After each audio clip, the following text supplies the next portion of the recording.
So everybody is so excited. Ayan, para sa new update na Popo journey natin para sa mga male hosts, of course. But wait, sabi nga nila, paano yun? Na-receive ko nga yung first 15 minutes, first 30 minutes, pero pagdating ko doon sa pang 1 hour ay may notification na gaya nito. Ganito din ba ang nakikita nyo? Kaya hindi nyo ma-receive ang inyong pang first na, ayan, 60 minutes. Huwag mag-alala. Huwag magpapanik. Mabilis lang yan. Babasahin lang natin talaga.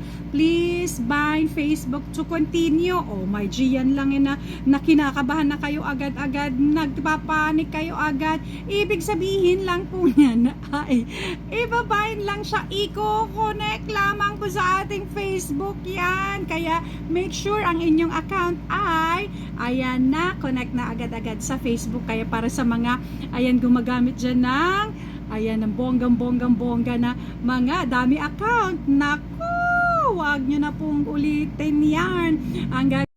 Siyempre, ang gagawin natin ay i-authenticate natin ang ating mga account para legit ito. At siyempre, ayan, hindi naman nakakaawa kay Popo na inuutakan natin. Kailangan siyempre, tulong-tulong din. Let's do the right way and the right thing, sabi nga nila.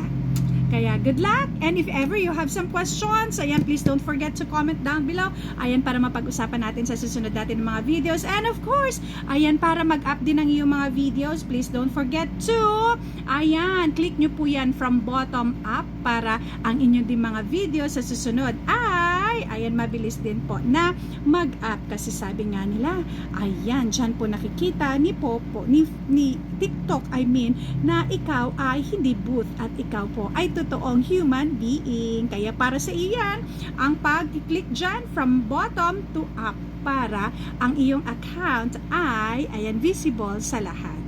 Have a great day! O siya, magkita-kita tayo sa susunod natin ng mga videos.